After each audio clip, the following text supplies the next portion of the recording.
The battle for the mind of North America will be fought in the video arena. The television screen is the retina of the mind's eye. Therefore, the television screen is part of the physical structure of the brain.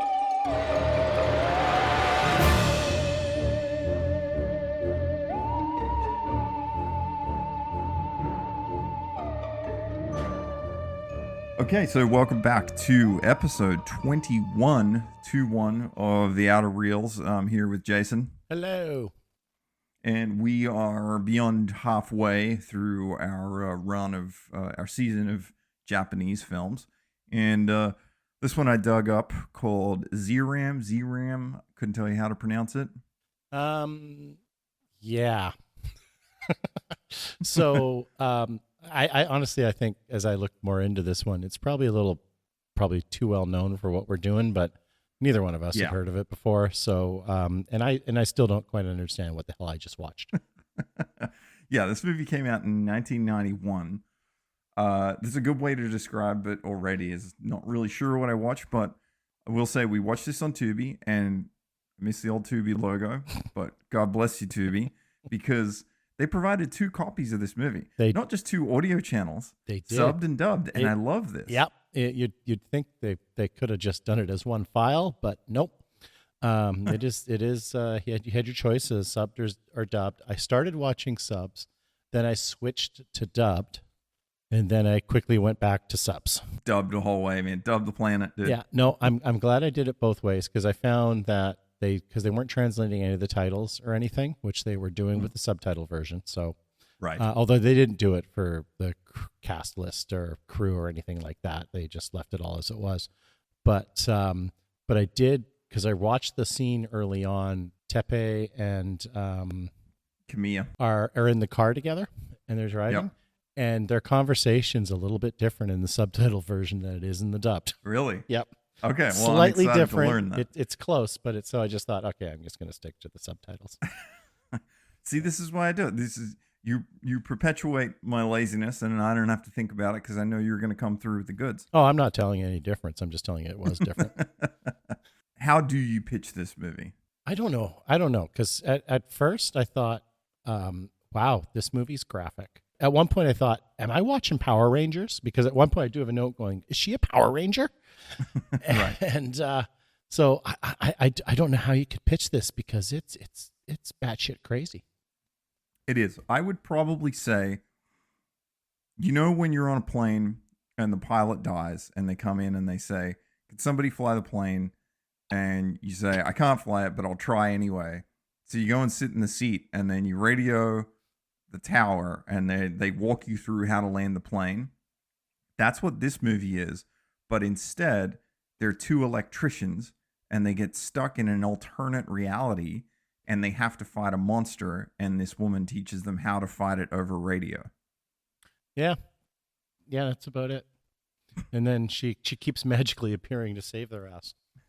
But but to your point, it's Ultraman, it's Kamen Rider. Yeah. It's all the classic tropes. But this being 91, it has a little bit, those movies were also made for kids. Mm-hmm. But it loses, it has some gritty stuff. Yes, exactly. But it also adds this, it has this color palette and this sort of rubberiness is maybe how I would say it, that makes it feel more for kids. I don't know.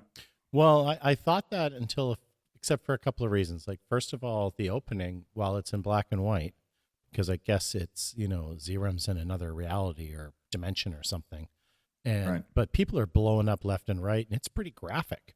Like, Zeiram's just kind of walking through, laying waste to everybody, and they're shooting him, and it does nothing.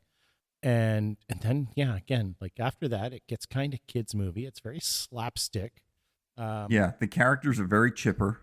Yeah, Kimiya and Tepe are very, I don't know, they're almost like Keystone Cops in a way. Like they just, everything's very broad. It reminds me a lot of Guyver, which, the Australian release version of that was Mutronics. And then the sequel, Guyver 2, had David Hayter, the voice of Solid Snake from Metal Gear.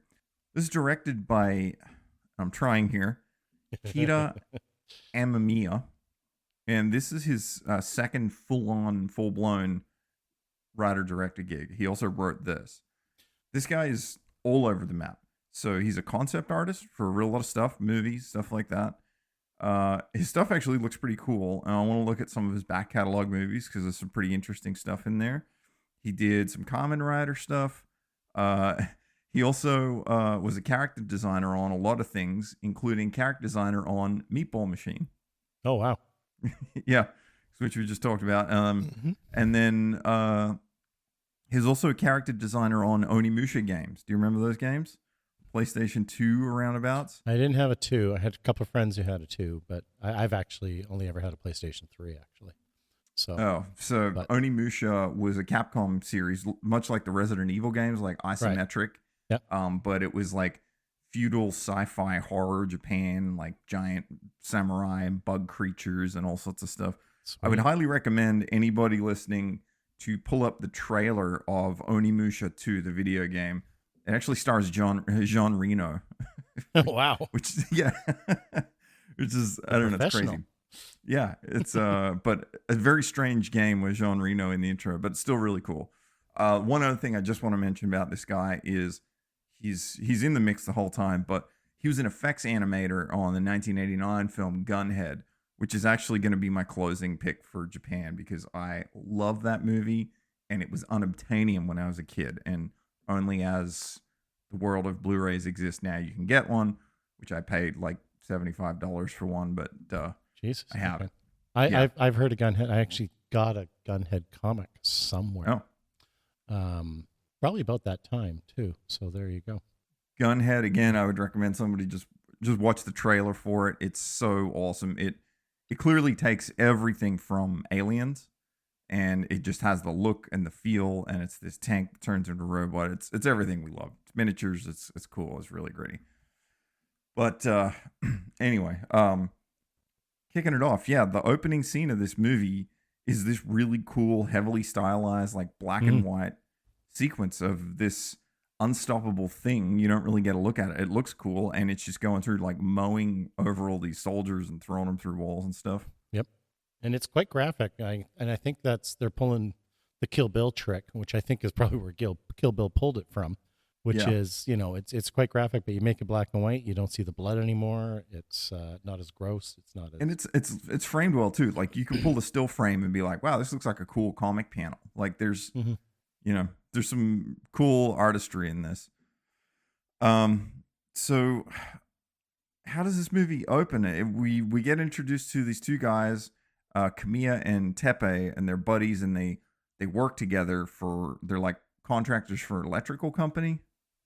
Yeah, and they're out on their, I mean, it's just like played for comedic effect, but one's supposed to be meeting the other at some store, and they're picking some stuff up, and Kamiya basically falls in behind Ira, falls in behind Ira, and she's pretty, and he's just, he's a hapless, love dog basically. And, just takes a look at her, and then, she loses an apple, and he picks it up, and he kind of tries to chase after her with it, but he's creepy as all hell. And so she kind of ignores him and continues on her way. And then, Tepe finds him outside basically, and then goes and, connects with him, and they get in their car and they talk about how they've got to do all this work. But Tepe is supposed to be meeting up with his girlfriend, who I guess is the receptionist at the company they work for. And, he gets teased a bit about that. And then, but Kamiya's all about having him to meet some other girl at a bar. And, he just won a bunch of money at the racetrack, so he's planning on splurging tonight. And it's just like, that's all it is for a while. And then they're out doing their job. And I guess at a certain point, just it's getting late, and they get tasked with one more job. And the idea is someone's stealing electricity, and they see where it is, and it turns out it's Ira and her AI, computer friend Bob. Named Bob, yeah. There's like a Bob. giant. They're out in the street, and they go to the coal, and they're looking at this like giant transformer up on the pole, and there's this big cable that's like Yeah. running into like a defunct building or something. And they're Yeah. like, well, I guess that's where it is. And yeah, they go in there and Ira's there, who they saw Well, because they saw they her don't drop the apple. they don't see anybody at first, right? Oh, So yeah, right. like they're asking around, she's hiding from them, and they won't go away. So I think eventually she comes out. And the lair is like, I guess that's what you call it. It's like this like total hideout. There's all these weapons and gear and equipment, and everything looks like it's quick pack up, pack down. It's like a temporary sort of base or something. And Yeah. So like Ira's like this bounty hunter, and Bob's her partner, and I guess they're from another dimension or something, and they've come to Earth because they find out Zeiram's coming to Earth. So there's no backstory, so you don't know how they know. You don't know. You just know that they're bounty hunters, and they're going to get paid a lot if they can capture Zeiram. And they mention the company, but that's about it. Yeah, but again, there's no real. They don't explain how they know that this guy's coming to Earth, or why. No mention of why he's going to Earth. They just know he's heading there next. Yep. And so they got there ahead of time, and they're basically setting all this stuff up, including this thing they call the zone, and they lay a bunch of traps inside of it, and all this stuff's done up, and basically, hijinks ensue, and Tepe and Kimia end up in the zone, and the zone is just like the surrounding couple of blocks of this place, but with no people in it. Yeah, it took me a while to pick that up, but basically, she has the ability. I think Bob, the AI in her computer, tells her that, hey, you do things really violently, and you don't do things to code, and if you get another violation against you, they're going to remove your license. And like Bob is like the reasoning, and she's this gung-ho soldier sort of thing. And she's like, screw them, whatever, I'll do it how I want to do it. We got to stop this guy. Mm-hmm. And she starts gearing up to teleport herself to somewhere. And while she does, the two of them get caught up in the teleport, and they all get beamed. But it's not clear. Like, I'm like, wait, did they just get beamed down the street, or are they in a different thing? And then later, like you said, you realize that this is they call it a zone, and it's like a facsimile of that area of town. And somehow they create it, and what it does is it tricks Zeiram when he's traveling to land there instead of the real Earth, where he can hurt people. Right. It's like the zone's like this pocket reality, I guess. Mm-hmm. And it's just artificially created, but he ends up landing in there instead, so that they're able to then, fight him, do whatever they need without running the risk of hurting anyone. Yeah, and I think we get the title pops up right here, and it's this really cool map painting, actually, and some cool music, and it just says Zeiram, and you see them. Well, I should point out, before all this, when she's getting ready and she's gearing herself up, she puts on what looks like a Nintendo Power Glove. Yeah. It just looks exactly like one, and I don't quite understand the point of it or anything. She just kind of puts it on and make a show of it. Cool, but that's it. Yeah. She's got this like red cloak that she wears. Yeah. So now they're in this fake version of the town that's like a couple blocks wide. They don't know that this is a fake part of the town yet, but she does. Right. They just wonder where they got transported to. Yeah, basically Tepe gets sent there by accident, right? He's standing on the pad when it gets activated, and he disappears. Mm-hmm. And this is before Eris come out. So then, so then Kimia's like, where'd my friend go? What did you do to him? And then so, she's trying to leave him, and she's trying to jump into the zone because they're on this platform thing. And then, Kimia kind of jumps her at the same time they're on the platform. So now he goes to the zone with her. Yeah, so they're all there now. They're all there now, but she's annoyed with Kimia, so she shoots him with this, like, tab thing that it almost looks like a taser, except it doesn't have a line connected to it. Yeah, it looks like a garage door opener. Yes, it does.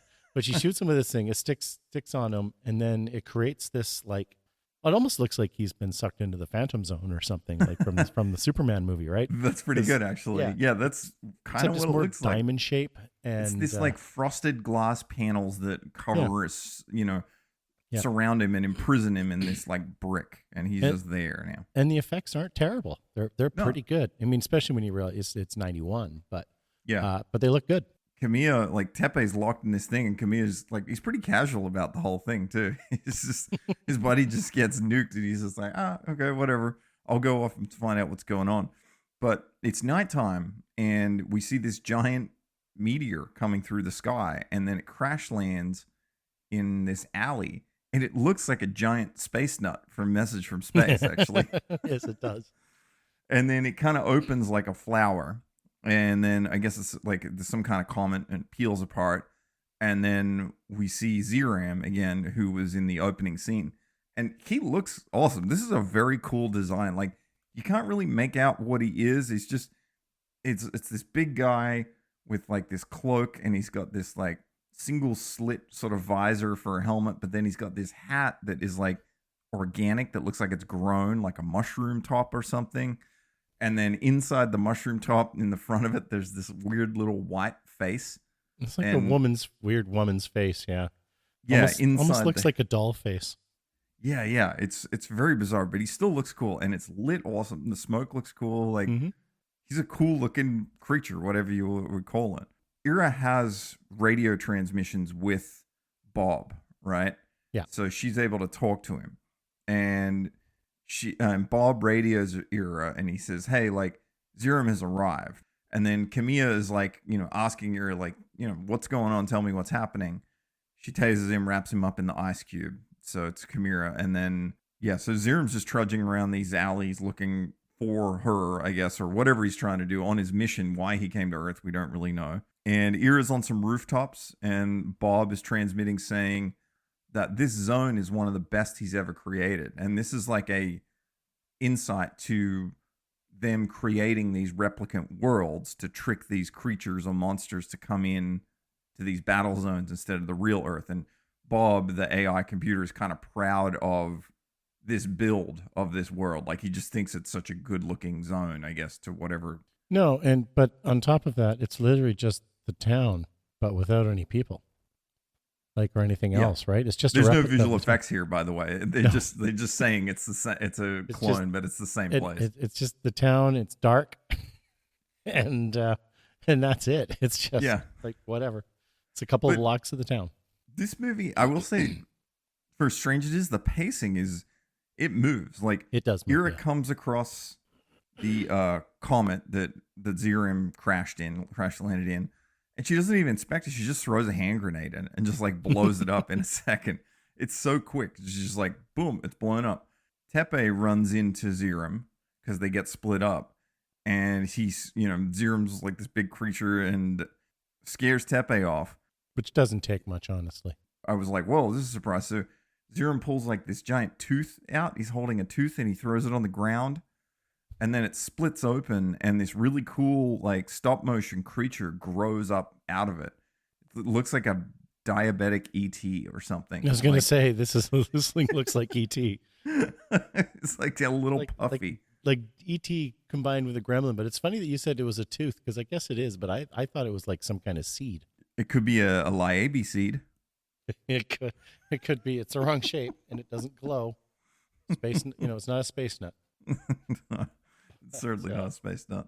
Yeah, and this is the first time we get that, and he'll do it a couple other times. And there's a great scene later where he does it that I thought was amazing. But it's a weird. What you mean. Yeah, it's a weird superpower this creature has. He just throws down, like this weird thing, and I guess he can spawn creatures or weird stuff. But this thing comes up, and then Ira runs into Zeiram among all of this. Finally got her eyes on him, and she's like, "I'm glad to meet you," or whatever. I guess she's heard about him and, knows how powerful he is. And then the two of them just start like shooting at each other. Well, she's goading him, right, at first, because she then turns and runs. Yeah. But not real fast and not real hard. And, Zeiram kind of goes after her. And that's where I have the note, like, Zeiram is slow. Yeah. Like he just plods along. And I don't think that suit was designed for running. No, but he just kind of catches up to her eventually, and then you realize that she's basically lured him to where this trap is. Yeah, and she fires a flare up because it's nighttime, right? And it lights up the sky, and it's this visual effect. It's like a day for night, like they clearly, and then they just back time it, and then the sky goes blue, and now everything's daytime. It looks like daytime. Yeah, I just thought that was a clever way of allowing him to not shoot the entire movie at night. Yeah. Exactly. I had a feeling that they were probably shooting through the night and it started getting light and they just throw that insert and they're like, let's keep going. So she lures him into this trap and she presses the button and all these like ropes fly out of these like harpoon, like these little pots she's got mounted everywhere. Yeah. And they all shoot out and all these ropes like wind up around him. And it's not very clear how it works, but. Well, it pins his arms and his legs. So yeah, I thought it was like a net or something at first because these things all kind of shoot out once, but you realize, yeah, they're like ropes that twist around him and hold him in place. And then that's where this thing comes out of Zeiram. And I have a note. Is that a tongue followed by penis ? Because this thing where the doll's head face is on his head, this is like an appendage now. But yeah, it looks like an alien mouth, like a xenomorph mouth that comes out. That's definitely what they were going for, but it's on this long, like pink. I mean, it looks like the biggest, longest penis you've ever seen. It looks like something from Hellraiser too. It looks like the worm from that. Like it has this, but it starts chewing at the ropes. It's really strange. It's a strange scene. I recommend it. I'm going to I got to pull some clips from this and post on the Instagram because some of this stuff's so bizarre. Like I need people to see this. It's so funny. It bites through the ropes. It gets free. And the thing is like Era's just watching all this, right? Like she's not doing anything. No. Right, while this happens. And then he just pulls his gun up and starts shooting at her. And she starts firing back and neither of them get hit. And they're pretty close. And it's like a big gunfight. Like it's not like two shots and they're off. Like they're back and forth firing. And Bob, the AI computer, gets on the radio, and she says, "Hey, like Bob, this gun has no effect on Zeiram." And Bob says, "Well, actually, he's using a shield, just like you." So, like, it's a way to like realize that that's why neither of them ever got hit by anything. But again, there's no effects or anything. Yeah, because at one point, Zeiram picks up this massive concrete column and just throws it at her, and it's not like it's fast, and she takes it right to the chest. Yeah, it's like she doesn't attempt to dodge or anything. She just takes it and goes flying. And I guess this is where the shield line saves it because that would have killed her. Yeah, that he throws this giant concrete column at her, and then we actually cut back. It's got rebar sticking out of it. It does. Yeah, and she just like dusts it off. Yeah, and we cut back to Tepe. And that's where she says she's going to use the suit. Right. But we cut back to Tepe on the street, and he finds Camilla locked up in the ice cube device. And it's intercut, these two scenes back and forth. But yeah, then we cut back to... She says she's going to use the suit, and Bob's like, don't try to fight hand to hand with it. Right. But this is where she uses the suit. And that's where I've got the note. She's a Power Ranger.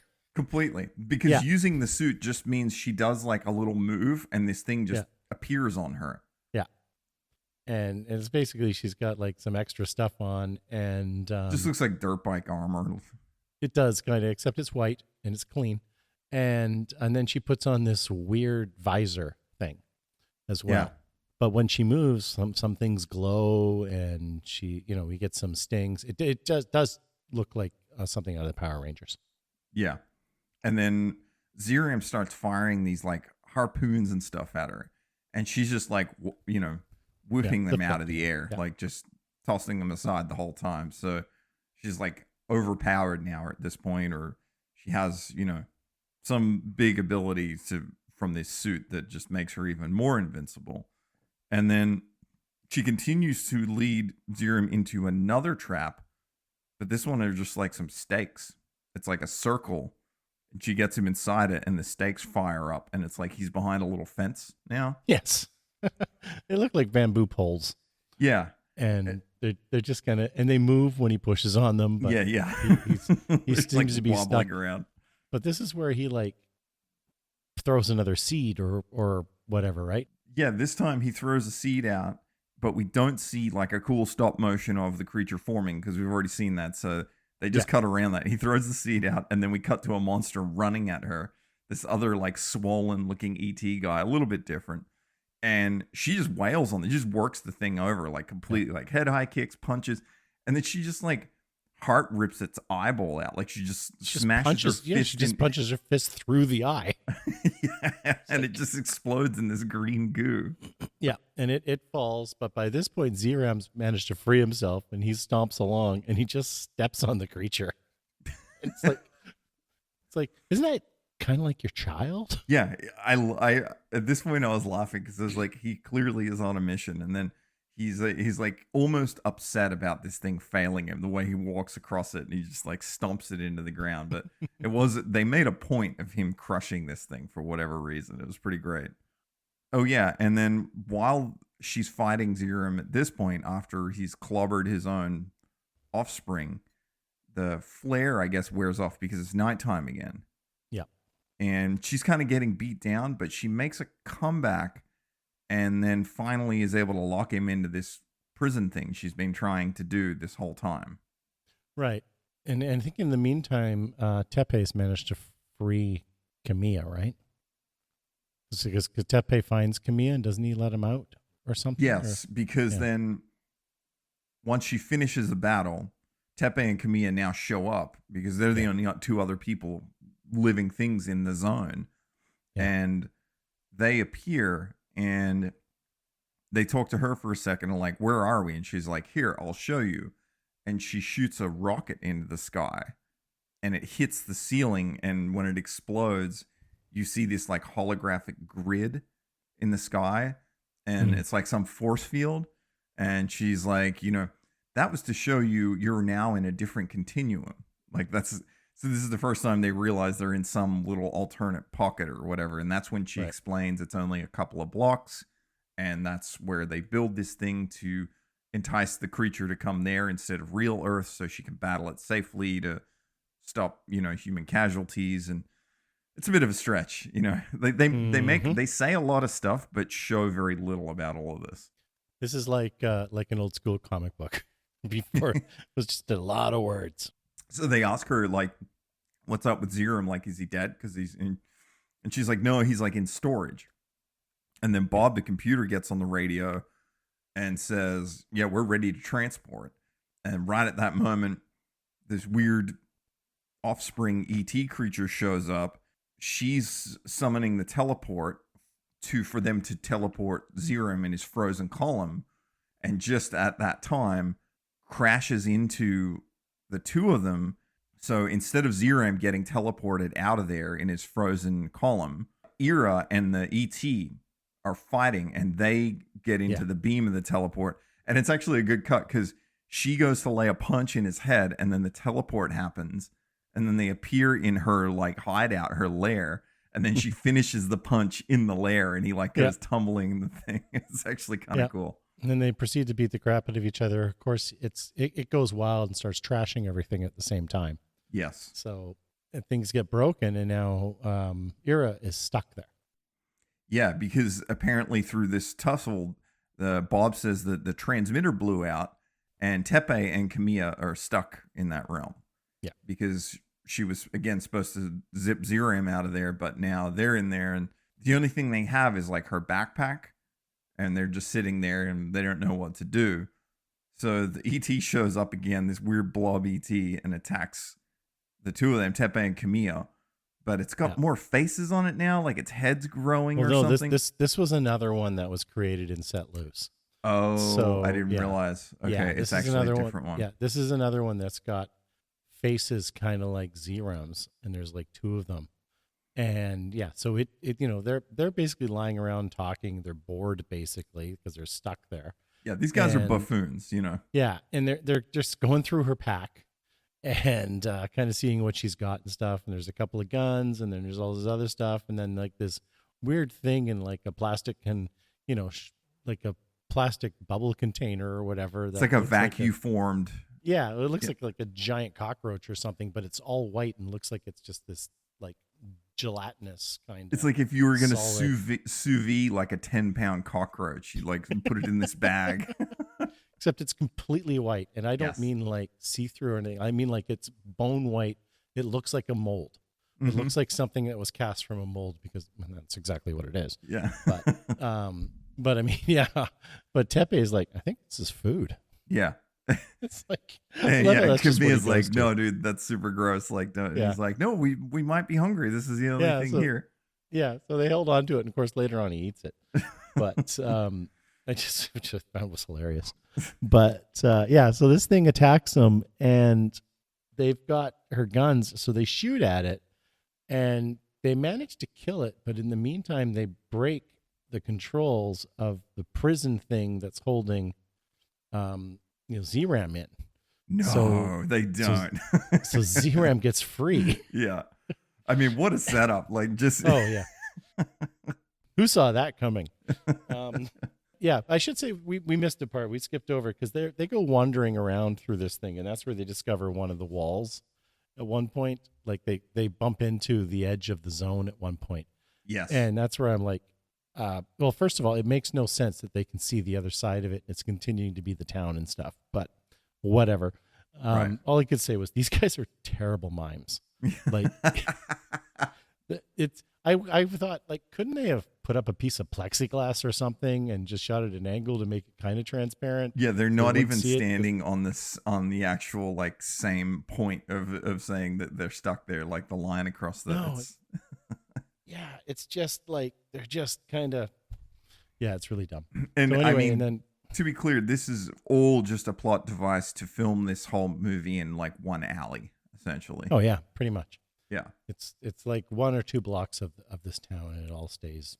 We're always intercutting back to Ira and Bob, at the lair, and she's trying to get the teleporter working, but it's not happening. And Bob mentions that both of them, meaning her and the computer, are going to get suspended for life from whatever organization, because they don't mention it, if they Right. let Tepe and Camilla die.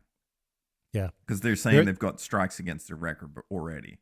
Yeah, there's this moment early on when they're looking at their computer, and it's very much reminiscent of.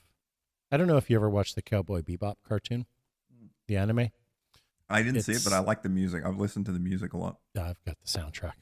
And I enjoyed the Netflix series too, although apparently nobody else did.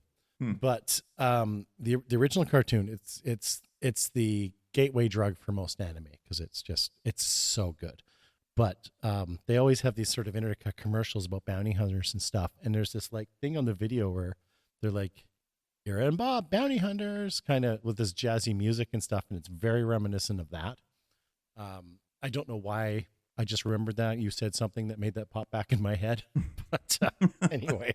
Yeah, and if they let Tepe and Camilla die, it's going to be a bad rap for him. So now, Well, to the point where Bob thinks they'll lose their licenses or something. Yeah, They or won't. whatever They'll never this- work again. Yeah. right. So now it's in their best interest to save these two guys. Yeah. And Ira says that, well, Bob and Camilla and Tepe have her weapons because they have her backpack. And she's like, well, I can just teach them how to fight Zeiram themselves, like from the radio. Because she, the expert had such an easy time of it. Yeah. So in the meantime, we cut back to them and they're hot wiring a car and like a little truck. And then they come across Zeiram in an alley and they just try and run him over. And like they steamroll him. And it's like low pan style. He just like stands back up behind them. And then Camilla's just like looks behind him and he's like, screw it. So he puts the truck in reverse and then he like smashes Zeiram against like a loading dock, and he like pins him there. And you think like he's stuck for sure. Like he's not moving and he's not doing anything. Then the weird little white face dick thing comes out of the mushroom head as a super long tentacle. Yeah. It almost looks like a tentacle off a graboid from Tremors. Mm-hmm. It smashes through the back window of the truck, and Tepe hops out, but Camilla is screaming while there's this head snaking around in the cab of the truck, and he's thrashing at his seatbelt, and he's pulling on it, and he's tugging on it, and there's a close-up shot of the seatbelt release with the big red button that says press, and he's doing every single thing with his hands except pressing the red button. It's like He's panicking. You gotta give the guy a break. directing him, saying like, "Look like you're trying to undo it, but don't actually undo it." It's like Tepe just picks up a bicycle and throws it at Zeiram, and that stops him. Kimia gets bitten first, right?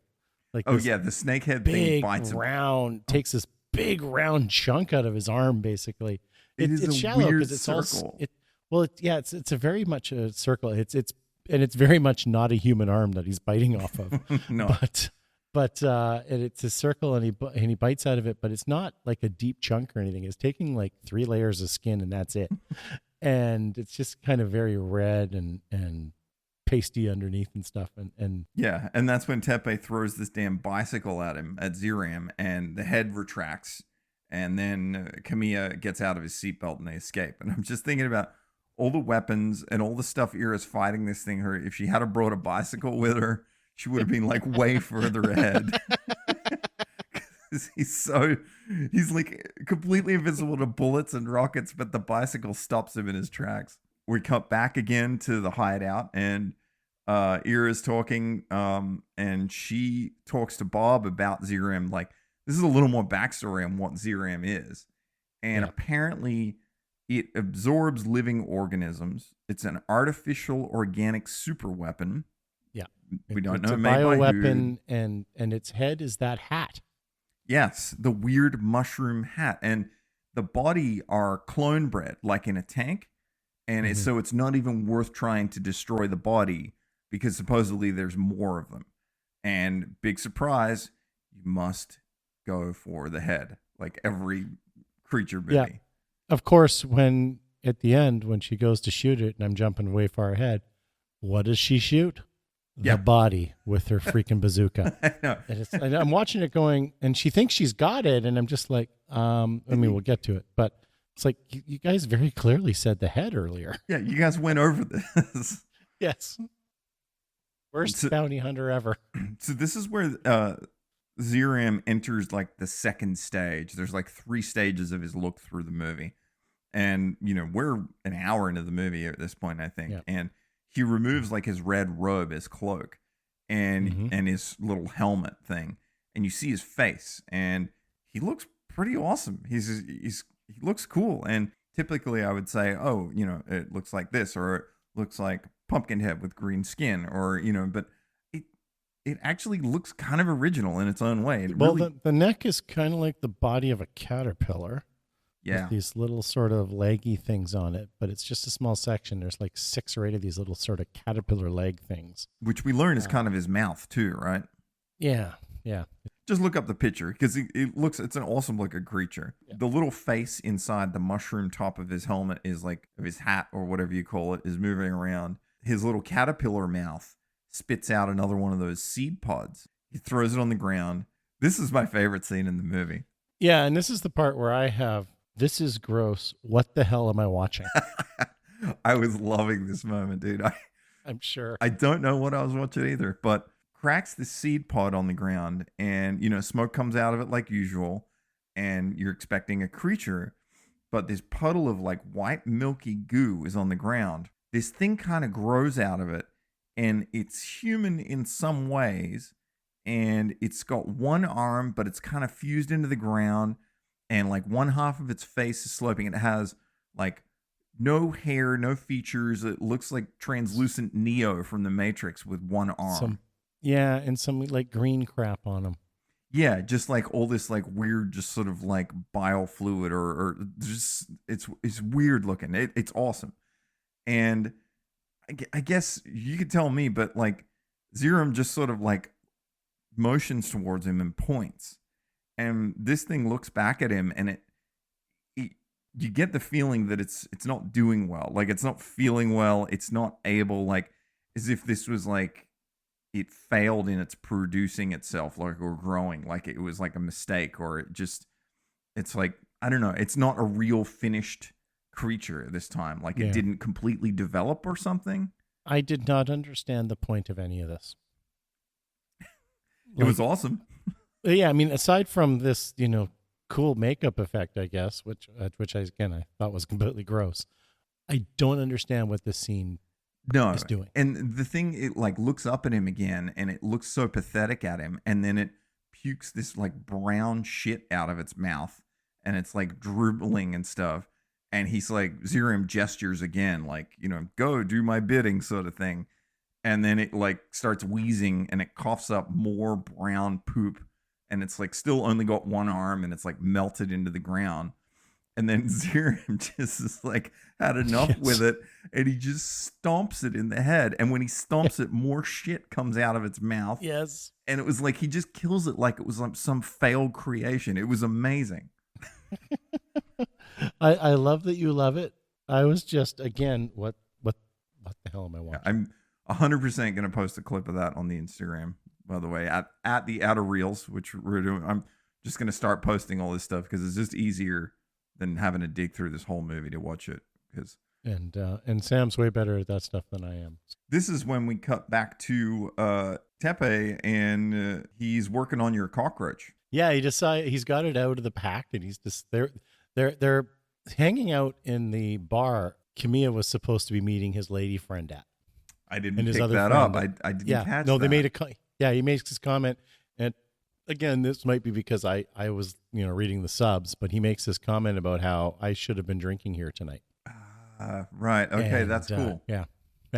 So they're hanging out in there. Tepe's trying to, basically patches up his arm, and then he pulls out the giant cockroach, and he's like, "I'm hungry," and Kamiya's like, "That's disgusting." He's like, "I'm hungry."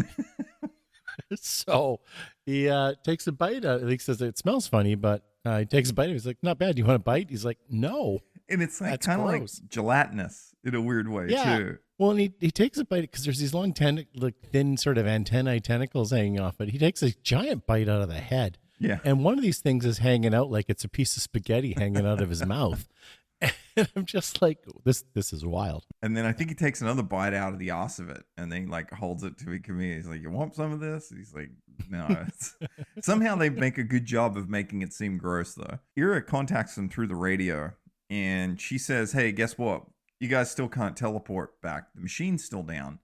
And guess what? Also, the town is about to disappear." And they're like, "What?" And she explains that, these zones that they build and create also have a time limit on them, and they're going to start eroding. This is basically like the Langoliers at this point. Yes. I love how you reference that all the time. So for those of you who don't know, because I don't think it's come up that many times in this podcast, Sam uses any excuse he can to bring up the Langoliers. It's a great And movie. And I swear, well, it's a miniseries. I swear I'm the only other person he knows that's actually seen it. So, because I rented it on VHS and it was 2 tapes. Yes, that's right. Because that was in Australia. It aired over 2 nights. It was a miniseries. Yeah, it was 2 movies. Miniseries is Great movie. Well, I'll say there are 5 Stephen King movies that count. And in order, they are Christine, and then Langoliers. Sometimes they come back, Needful Things, and Graveyard Shift. That's it. Watch those. You don't even need to know who he is. That's the entire back catalog of things that are worth watching. Yeah, never mind The Stand or The Shining Nodding off. or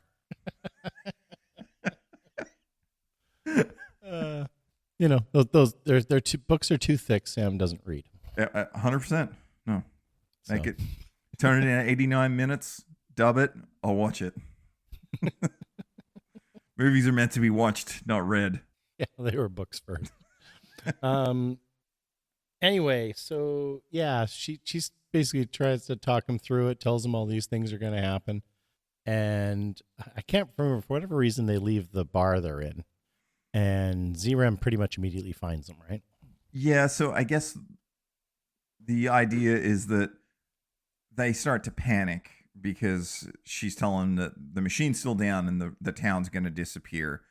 And the only way out is for them to destroy him. So she's like, "I can tell you how, of course." And before she tells him, he just shows up and starts chasing them through like the back of the brewery. And now it makes sense because I'm like, why are they in a brewery now? Because there's all these stacks of beer bottles and stuff. But I realize now that was the bar he was supposed to meet. Right. And so This is where I have the note that Zeiram is a terrible shot. like this is Stormtrooper level of bad shooting. yes. Yeah, nothing lands. Not a single hit of his lands. Yeah. And then after this chase, then Erie gets back on the radio And by the way, they don't have radios, so they don't have comm units. Like she's just talking and they hear her. I don't really understand how any of this happens. Somehow she's able to broadcast in, I guess. Yeah, it's not clear.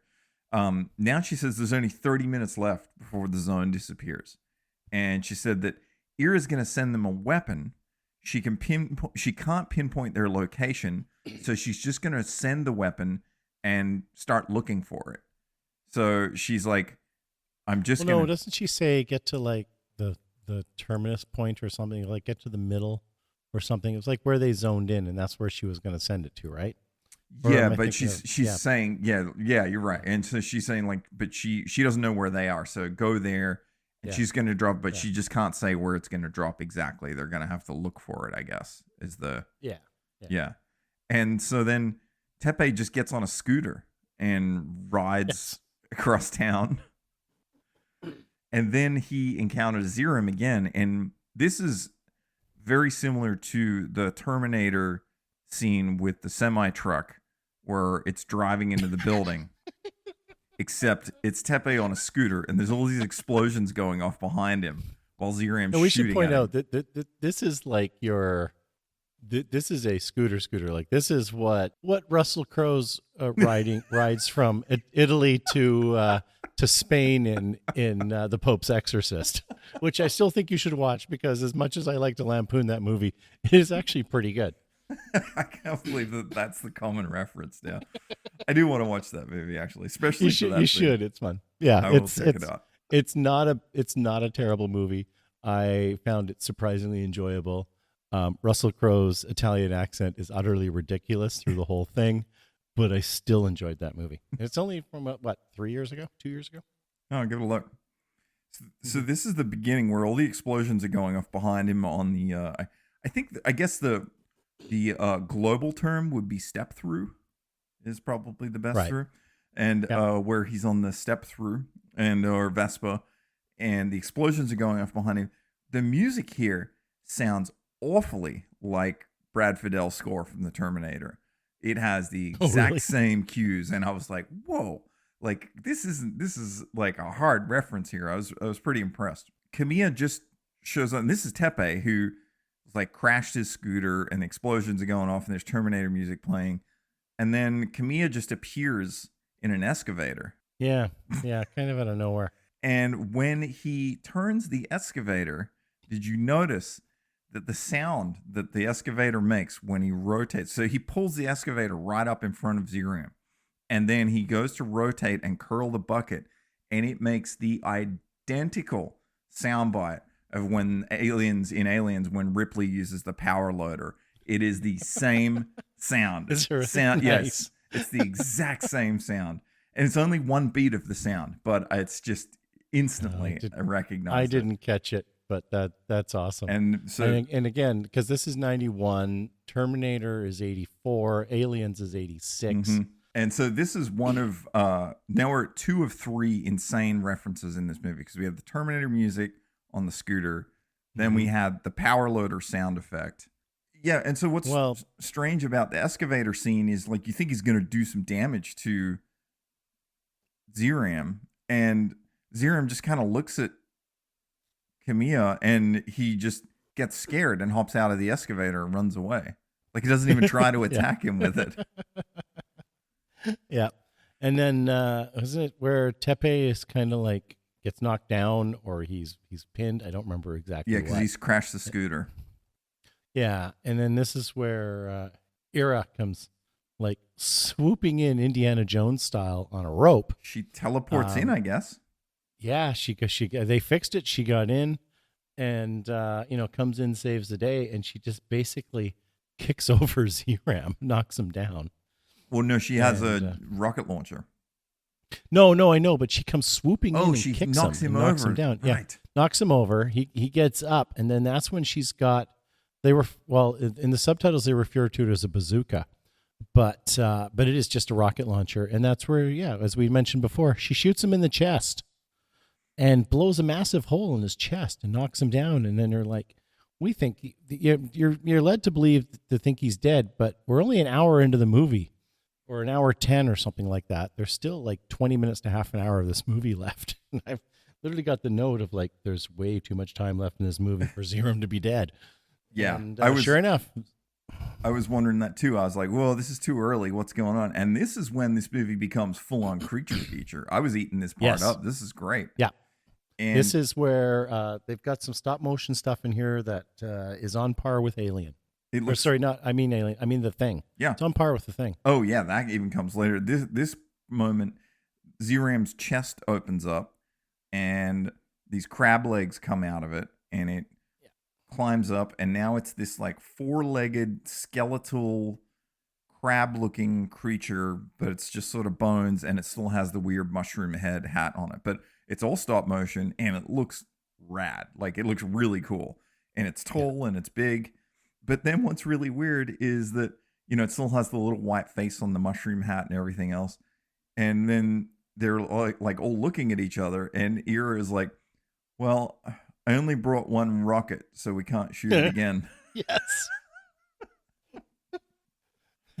It's like, skilled bounty hunter. She knows that the body is just like nothing, and she doesn't shoot the head, and then she only has one. So this is the part that really got me is, so we're 2 for 2 on references. And right here, it takes its first step forward, the creature. And the goddamn soundbite that plays when it moves its first step is from RoboCop when ED-209 takes his first step. It's like that pneumatic sound that's ran through a phaser. So this is like straight up SFX plagiarism on this movie. I mean, I'm sure the guy just loves RoboCop and Aliens and Terminator. Like it's, that's fine. But the sound is, you never hear that sound anywhere else except ED-209. And it's just amazing. If you hear it again, you pay attention, you'll be like, wow, this is it. It's a funny thing that it's in there. You have 30 seconds to comply. Mr. Kenny. Tepe and Kamiya run to the top of the building looking for the super weapon that's in the briefcase that she dropped, because she's still dealing with the creature down below, right? And they find it, and it's this big silver case. Oh, and this is where she gets pinned against like a window, and the creature's got her like pinned against a wall, and she pulls a hand grenade out and clips it to its wrist. And then she jumps out the window, and it's a huge explosion on the creature. And then she's like just standing there, like kind of dusts herself off. And Tepe and Kamiya like show up, and they have the case, but then her armor is broken and it like disappears. She says, oh, my armor's broken. I don't know why or the purpose of this. And they just drop the suitcase off. I guess it's so she doesn't have to wear the armor anymore. And then she opens the suitcase, and then there's more ED-209 sound effects playing here. And she assembles another like giant gun. That's the right response to this movie. It's It's just, and I should point out, I drank a very strong beer through the course of this. So she fires the other big gun right at it, point blank. Yes. And then it is laying there, and it's just kind of like bones and this upside down mushroom. There's nothing left. Then it starts flying. Yes. The mushroom head is just flying around the room now, and she traps it inside another ice prison. Yes. And then so she gets it captured, and then they zap it back. Yes. Because what happens is Tepe and Kimiya get pulled back by Bob because things have been fixed. And then they pull back the Zeiram in the thing. But as soon as, and then they're like, basically Bob asks them, stand back, they're bringing this in. And then he's like, I need you to go move it. So, because like, why didn't you, I don't understand why he didn't pull Ira back first. Yes. But I mean, other than it serves the plot. But so they ask him to move it. And of course, Kimiya and Tepe are fighting over who's going to go move this thing. and eventually Tepe goes, and then it just like flies at him. Yeah. And I don't know. For no reason, it's flying around the room. And then suddenly it's not in this enclosure anymore. And I should point out, at some point, they mentioned that the enclosure is nothing but hardened rubber, which I don't know if that was in your dub version, but that was in my subtitled version. And I was like, What? doesn't look like hardened rubber. What is No, but they said hardened, because I can't believe he broke out of hardened rubber the first time when he broke out. so bizarre. So anyway, this time it's just like for no reason whatsoever. The enclosure is like it's flying around the room in the enclosure, and then the enclosure's gone. Yeah, picture like a 4.5-foot wide top of a mushroom with a little white face in it, like flying around this room. And this creates the next problem because it crashes into one of the machinery, and now Ira can't teleport back because all the equipment's broken again. And of course, the zone is crumbling because the time is ticking down. And then, and I gotta say, like Ira is cold as ice in this. Yeah, she's just kind of looking around, like she's very nonchalant about the fact that she's probably gonna die in 90 seconds. Yeah, she's just like total Snake Plissken vibe. Like she's just cool as a cucumber. Kamiya starts like messing with the equipment because Bob's like, you got to fix it. And luckily, these two guys are electricians. Yes. So Kamiya just gets on it. Like he pulls out his skill tree now. Yeah, but in the meantime, though, the Zeiram is like reproducing itself again, It's recreating on its back. itself. It's laying on its back, and he starts working on the computer. And then Tepe looks over at it, and then more crab legs come out of the mushroom head. Yeah. And then like parts of a body, and for some reason a boob. Yes. Just one. Just one. And they make a point of showing it to you. And that's where I have the note of like, they keep calling Zeiram him. He has a boob. It's just one though. It's just one, but I'm just like, okay. And like the weirdest music is playing when all this starts happening. Yeah. And so they're like now trying to hold it in place because it's trying to basically attack them and get away. So they've got like an upside down bench or something, and they're pushing it against it, and they're trying to hold it in place. Meanwhile, Bob's telling Kamiya, I need you to fix stuff. And Tepe's like, no, I need you to help me hold this. Right.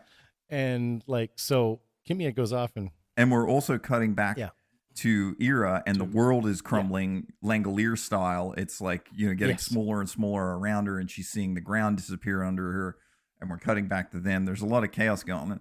This creature is big by now. It looks like the Blair monster from The Thing at the end. Like it's like, 15 feet high, and it's got all these limbs and weird stuff. It looks cool again. It's stop motion. I was all about it. Yeah, no, it's great, but Tepe's trying to hold it down by himself, and meanwhile this thing has now wrapped tentacles around him, and it's pinned him down, and the little doll-faced penis thing is coming at him, and it's look like it's gonna bite him. Meanwhile, Kamiya's trying to like fix stuff.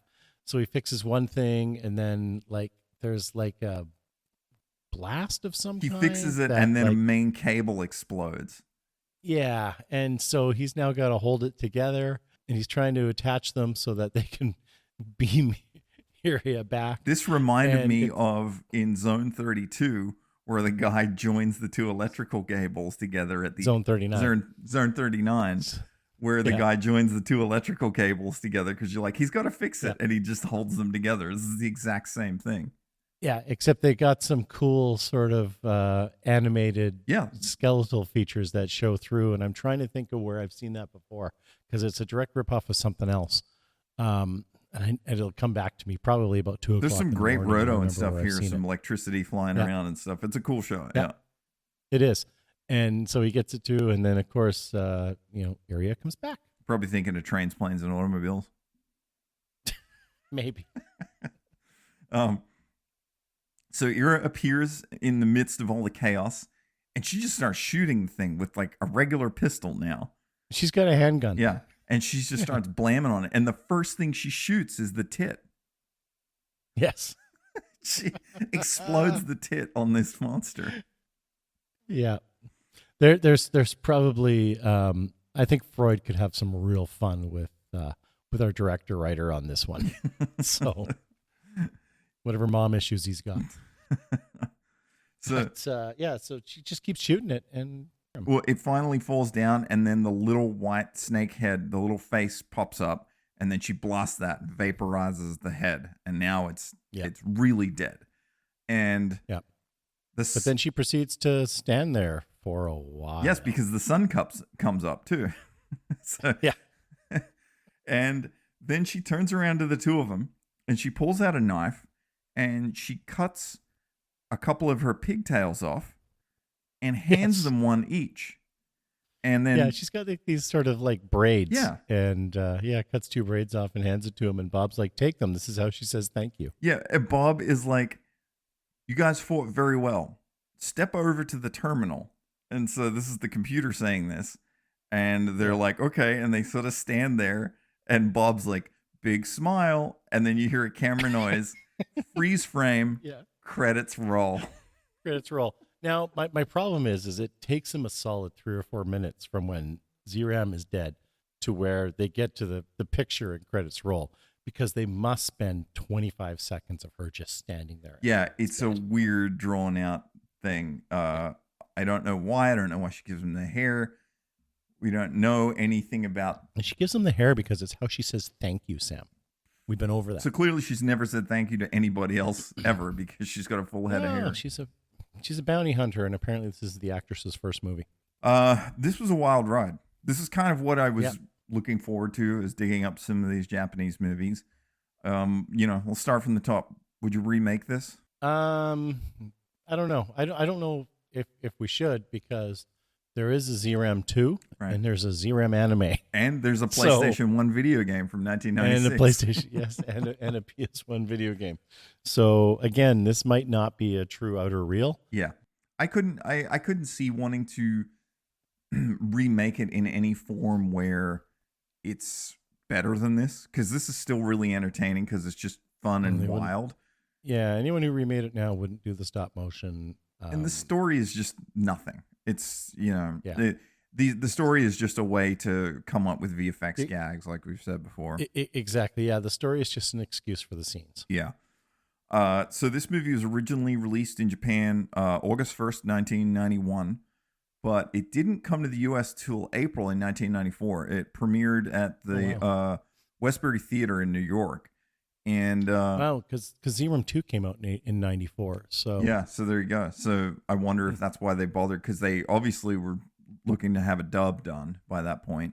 The Austin American Statesman paper had a review published that said it gave the film a score of 2 out of 5 stars, and it praised the opening black and white sequence, but describing the remainder of the film as, quote, 90 minutes of enjoyable but unspectacular Japanese science fiction with a fair amount of wit and funky charm, but few real thrills. I was like, that's a very good review, actually, because that opening black and white scene hooked me. I was like, this is very cool. And Fangoria, I love when I can find a review on Fangoria, because I was a lifetime subscriber back in Australia, as expensive as that magazine was. 1994, Fangoria had a review that said, loads of high-tech fun, and although it's primarily aimed at a juvenile audience, it has enough extreme gore and craziness to keep anyone amused, especially fans of 60s superheroes such as Ultraman. Yep. 6.4 on IMDb. That's a stretch. That's high, but this whole this franchise, I guess I'll call it, has an obvious following. Yeah.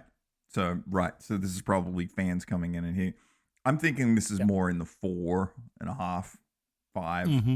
So one thing I was thinking about introducing, like a new little section that we want to talk about, is more about would you recommend this movie to somebody else? Like, we talk about these movies, and some of these are like, I think people should absolutely watch these, but I think it's an interesting thing to discuss. Like, I think where this movie sits is watch all the clips, all the creature stuff, the effects stuff, if you can find it, or just watch the movie and skip to all the creature stuff, because that stuff really good. But the story and the characters, you gain nothing from it. Like, you end up with more questions than answers. But yeah, having said that, though, it's 96 minutes with credits. Sure, it's pretty brisk. If you're into this kind of like ridiculous kind of stuff, you'd probably enjoy it. Yeah, that's a good point. I mean, it just doesn't feel like a whole movie. Like, the story's nothing, and there's not any good music or anything, so it just doesn't feel like a real, like, closed up package where I can feel like, watch this and it feels good, and it, it looks good, and it just has little pockets of greatness. Is the only way I would say it. Yeah, the sum of its parts is not great. Yeah, but there's some good little nuggets in there. Yeah. Yeah, or again, I'm just going to put all the monster stuff up on Instagram that you don't even have to watch it. There you go. What else have you got? That's all I've got for now. I dug on this movie. I couldn't find much more. Yeah, no, I mean, I looked up a little bit of it. Like I said, I think it's more popular than we thought it was. Yeah. But Would you bother to watch the sequel? it may turn into my last pick soon. Fair enough. Then. We'll see. I already have one for next week because next week's Halloween. Mm-hmm. Well, man, I appreciate you going on this voyage with me for this one. It's as always, man. Yeah, glad I've seen it. Glad I have the memories of it in the tank because it's going to be a great movie to pull references out of in 20 years to be able to like, oh, you know, there's actually this movie because I'm not going to stop thinking about the Zeiram crushing his weird mutant baby that didn't quite make it because that was a great scene. So worth it alone for that. This is another good one to throw up on the projector. Yeah. Without any sound on, so that people can just look at it and go, "What the hell am I watching?" Yeah, for the price of a 90-minute admission, it's got some worthy things to check out. Cool. And as always, anything but casino. Well, thanks a lot, man, and we'll see you next week. Thank you, buddy. Bye. Cheers. Therefore, whatever appears on the television screen emerges as raw experience for those who watch it. Therefore, television is reality, and reality is less than television.